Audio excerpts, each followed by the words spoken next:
नमस्कार, आप देख रहे हैं न्यूज 18 बिहार झारखंड में हूं आपके साथ रुचिका राज। बुलेटिन की शुरुआत करेंगे इस वक्त की बड़ी खबर के साथ। धनबाद में बड़ा हादसा हुआ है। बाघमारा के केशरगढ़ में एक अवैध कोयला खदान में खनन के दौरान चाल से धंसने से 9 मजदूरों की मौत की खबर सामने आ रही है, जबकि कई मजदूर फंसे बताए जा रहे हैं। जेडीयू विधायक सरयू राय ने ट्वीट कर यह बताया है कि जमुनिया नाम के स्थान पर चाल धंसने से आज रात 9 मजदूरों की मौत हो गई। अवैध खनन माफिया शव निपटाने में लगे हुए हैं। सरयू राय ने यह भी बताया है कि उन्होंने इसकी सूचना धनबाद एसएसपी को दे दी है और प्रत्यक्षदर्शी के अनुसार चुनचुन नाम का खनन माफिया प्रभावशाली संरक्षण में अवैध खनन करा रहा है और इस घटना के बाद इलाके में हड़कंप मचा है। अवैध खनन के कारण होने वाली मौतों का यह कोई पहला मामला नहीं है। बाघमारा और आसपास के इलाके में अक्सर इस तरह की घटनाएं होती रहती है। तो सरयू राय की तरफ से देखिए ये एक्स पर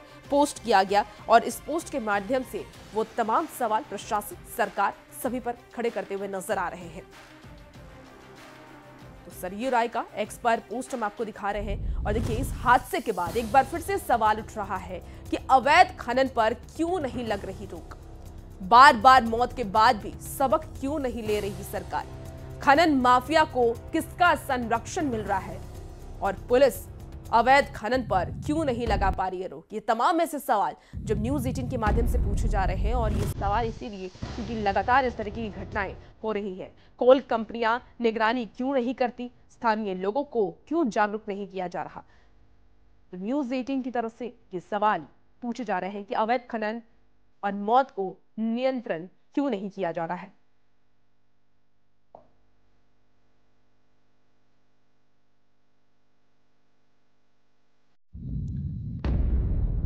देखिए झारखंड में अवैध खनन में पिछले 2 सालों में कम से कम 25 गरीब मजदूरों की जान चली गई और ये मौतें हजारीबाग, गिरिडीह, धनबाद और कोडरमा जिले में कोयला और डिबरा यानी कि ब्रह्मक्का के अवैध खनन के दौरान हुई। आइए एक नजर ये डाल लेते हैं कि इस साल में अब तक के बड़े बड़े हादसे क्या क्या हुए हैं। तो 7 जुलाई 2025 राजा कोलियरी ओसीपी में चाल धंसी। 7 जुलाई 2025 को ही पंचेत के लुचीबाद में चाल धंसी। 5 जुलाई 2025 की बात कर ले तो रामगढ़ के कर्मा खदान में चाल धंसी। 5 जुलाई 2025 में अवैध खनन के दौरान 4 की मौत हुई जबकि 6 लोग घायल हुए। 22 मई 2025 की बात कर ले तो हजारीबाग के केरडारी में 3 मजदूर की मौत हुई। 9 मई 2025 की बात कर ले तो कोडरमा में डिबरा में 2 लोगों की मौत हुई। 18 जनवरी 2025 की बात कर लेते हैं तो हजारीबाग के बड़का गांव में 2 की मौत हुई है। ये हादसे लगातार हो रहे हैं और इस हादसे पर ही अब सवाल भी उठ रहा है। दरअसल बीजेपी ने यह आरोप लगाया है कि पूरे राज्य में माफिया राज चल रहा है। आए दिन चाल धंसने की घटनाएं सामने आ रही है लेकिन सरकार कोई सबक नहीं ले रही। बीजेपी इस घटना की सीबीआई जांच की मांग कर रही है। वहीं जेएमएम का यह कहना है कि चाल धंसने की घटनाएं दुखद है, सरकार इसको लेकर के गंभीर है। और ये राज्य सरकार में अवैध खनन चरम पर पहुंच गया है साहब। और अवैध खनन के कारण विशेषकर धनबाद इलाके में लगातार चालें धंस रही हैं। वो निरसा की बात करें, तेतुलमारी की बात करें, कालू बथान की बात करें, हमेशा मौतें हो रही हैं और आज 9 लोगों के हताहत होने की दुखद खबर आ रही है। हम इस पूरे मामले की सीबीआई जाँच की मांग करते हैं। कैसे भी हो ऐसी वारदात को रोकना होगा क्योंकि मालामाल तो जो माफिया हैं वो होते हैं और जान जाती है गरीब मजदूरों की। गरीबी इस कदर हावी है उस क्षेत्र में कि लोग 200, 400, 500 की दिहाड़ी में ये सब काम करते हैं और अंततः क्या कुछ होता है आप देख रहे हैं। तो बहुत ही दुखद है। ऐसी घटना की पुनरावृत्ति आगे न हो। कोल कंपनियां भी सचेत रहें और मैं पुलिस प्रशासन से भी आग्रह करूंगा कि थोड़ा सख्ती आवश्यक। और आइए अब जानते हैं बार बार क्यों धंसती है चाल।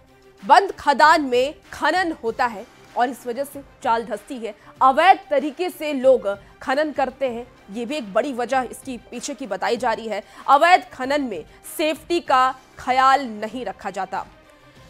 और देखिए क्यों धंसती है चाल, बंद खदान में खनन होता है, ये आपको ग्राफिक्स के माध्यम से एक एक करके बता रहे हैं कि इसके पीछे की वजह क्या क्या हो सकती है। बंद खदान में खनन होता है, ये एक बहुत बड़ी वजह बताई जा रही है। अवैध तरीके से लोग खनन करते हैं और इस वजह से चाल धंसती है, लोगों की मौत होती है। अवैध खनन में सेफ्टी का खास तौर पर ख्याल नहीं रखा जाता। दिन में कोयला स्टॉक होता है और रात में कोयले की तस्करी होती है और ये प्रशासन की संरक्षण में होता है। ये तो आने वाला वक्त बताएगा, क्योंकि इस पे जब जांच होगी तब पूरे पीछे की वजह सामने आएगी। खनन वाले इलाके में माफिया सक्रिय है, माफिया के संरक्षण में ये अवैध खनन होता है, ये भी एक बड़ी वजह है। पुलिस और प्रशासन से मिले होते हैं माफिया और इस वजह से ये हादसा होता है। तो इस हादसे के पीछे की कई वजहें अब तक सामने आ चुकी हैं। अब इस वजह पर प्रशासन कितना काम करता है ये तो आने वाला वक्त बताएगा। आपको बता दें कि झारखंड बीजेपी अध्यक्ष बाबूलाल मरांडी ने हेमंत सरकार पर भी गंभीर आरोप लगाए हैं। दरअसल जामताड़ा में बाबूलाल मरांडी ने कहा है कि सरकार काम करने में नहीं बल्कि कमाने में लगी हुई है। मंत्री और अधिकारी सब अपनी तिजोरी भरने में लगे हुए हैं। राज्य में बालू, कोयला, पत्थर की लूट मची हुई है। मुद्दों की झारखंड में कोई कमी नहीं है, क्योंकि सरकार ही अपने आप में एक मुद्दा है। जब से हेमंत सोरेन के नेतृत्व में सरकार बनी है, पिछले 5 साल भी जो सरकार थी और बाद में भी सरकार बनी, तो हम कहेंगे काम कर नहीं रही है सरकार, कमाने में लगी हुई है। खूब कमा रही है, पैसा खूब कमा रहे हैं और अपना तिजोरी सब लोग भर रहे हैं। इसलिए आज चारों तरफ लूट ही लूट मचा हुआ है, चाहे नदी में बालू हो, पत्थर हो, कोयला हो, जमीन हो या सरकारी दफ्तर, जहां कहीं भी जाओ, ब्लॉक, अंचल, थाना, बिना पैसे के कोई काम नहीं होता है। आम जनता बिल्कुल परेशान। और देखिए अवैध खनन में मौत हो रही है, इस पर ज्यादा जानकारी के साथ न्यूज 18 संवाददाता संजय इस वक्त हमारे साथ जुड़ गए हैं। संजय, धनबाद के एसएसपी और जिला प्रशासन को इसके अवैध खनन की जानकारी नहीं थी, क्योंकि सरयू राय इस बात की जानकारी दे रहे हैं, तो खनन विभाग और प्रशासन क्यों इससे नजरअंदाज कर रही है और क्यों नादान है? जब भी अवैध खनन की बात होती है तो जिला प्रशासन टास्क फोर्स की बैठक करती है और उसमें बड़े बड़े वादे जरूर किए जाते हैं कि अवैध खनन जो है तो किसी भी सूरत पे नहीं चलेगा। लेकिन धरातलीय अगर सच्चाई कही जाए तो हर कोयलरी क्षेत्र जहाँ पर की वन माइंस है, वहां पर अवैध कोयला तस्कर जो है तो वो स्थानीय स्तर पर हो या बड़े स्तर पर वो सांठ गांठ करके अवैध खनन करते हैं। और इसके कारण ही हाल के दिनों में आपको ने भी देखा होगा कि राजापुर कोयलरी में जो है अवैध खनन के दौरान एक मजदूर की मौत हो गई थी और बाइक पर किसी तरह उसको लेकर भाग गए। सबसे बड़ी विडंबना ये होती है कि जब भी अवैध खनन में कोई किसी लोगों की जान जाती है तो गैर कानूनी होने के कारण उनके परिजन भी जो है खुलकर सामने नहीं आ पाते हैं और इसी का फायदा जो है तो कुल मिलाकर कहा जाए तो तस्कर और जो इसके साथ साठगांठ में प्रशासन हो या फिर पुलिस, उनको भी मिलता है। अभी जो ये घटना हुई है जिसमें कहा जा रहा है कि 9 लोग दबे थे और उसकी मौत हो गई है, तो इसमें अब तक जो है तो प्रशासनिक रूप से इस रूप से पूरी तरीके से इनकार किया जा रहा है कि इस तरीके की कोई घटना हुई है। बागमा एसटीपीओ को भी फोन लगाकर पूछा गया तो उन्होंने कहा कि इस तरह की कोई घटना नहीं हुई है। हालांकि वो अपने स्तर से जांच कर रहे हैं, अगर आपको लगता है तो आप भी भौतिक रूप से स्थल पर जांच कर लें। संजय, ये चुनचुन नाम का माफिया है, इसके बारे में क्या जानकारी है? किस राजनीतिक या प्रशासनिक संरक्षण से ये खनन करवा रहा था? जो नाम आ रहा है चुनचुन, उसका पूरा नाम चुनचुन गुप्ता है और कहा जाता है कि बाघमारा के एक प्रभावशाली नेता है, उनके ही जो है वो व्यक्ति है और जो उसके कारण ही इस क्षेत्र में कहा जाए तो केसरगढ़ ही अन्य क्षेत्रों में भी उनके अवैध खनन के माइंस चलते हैं। लेकिन पुलिस महकमा इस रूप से पूरी तरीके से इनकार करती है। अब देखना है कि जो ये घटना हुई है इस पर पुलिस क्या कुछ बिल्कुल हम आपको रोकना चाहेंगे। सरयू राय इस वक्त जेडीयू विधायक हमारे साथ जुड़ गए हैं। सरयू जी, आपने इस बात की जानकारी दी 9 मजदूर इसमें मर गए हैं, इसके पीछे की किसे आप जिम्मेदार मानते हैं? किसकी गलती की वजह से इन मजदूरों की मौत हुई है?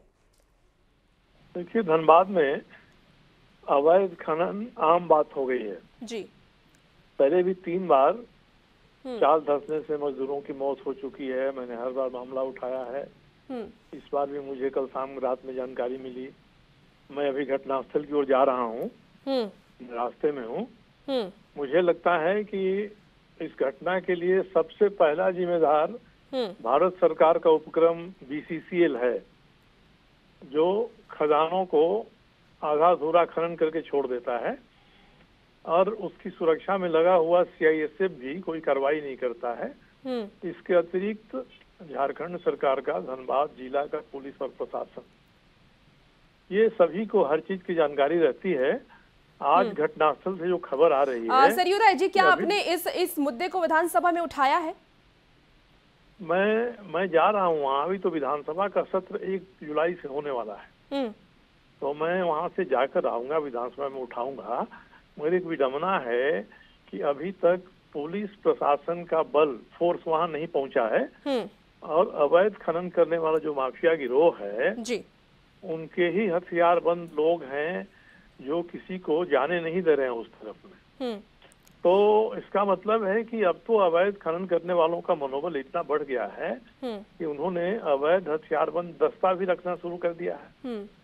तो ये स्थिति है। तो सरयू जी, अगर आपको इस बात की जानकारी थी कि अवैध खनन हो रही है, तो कब आपने क्या किसी अधिकारी को इस बात की सूचना पहले दी लिखित में? भाई पहले मैंने कई बार 3 साल के भीतर मैंने आधा दर्जन बार सूचना दिया है। मैं घटनास्थल पर गया हूँ, इसकी भी जानकारी मुझे रात में मिली, तो मैंने सबसे पहले वहाँ के सीनियर एसपी को फोन किया, उनको बताया।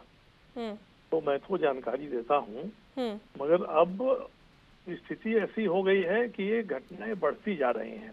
ठीक। और जो लोग इसमें शामिल हैं उनको किसी न किसी का संरक्षण प्राप्त है, और ये संरक्षण प्राप्त करने वाले अगर मजबूत हैं तो अब आप सरकार से क्या मांग करते हैं सरयू जी? देखिए, मांग की बात तो हम सरकार से क्या मांग करेंगे, सरकार से तो हमेशा मांग करते हैं हम लोग, अभी भी यही मांग करेंगे कि सरकार अपना रवैया बदले। ठीक है। भारत सरकार बीसीसीएल को टाइट करे। ये बीसीसीएल वाले सरकारी जो जनता की कोयला है इसकी क्षति करा रहे हैं, नुकसान करा रहे हैं। ठीक है। और झारखंड बिल्कुल बिल्कुल, बहुत शुक्रिया हमारे साथ जुड़ने के लिए, अपनी बात रखी। धन्यवाद जी, बहुत शुक्रिया।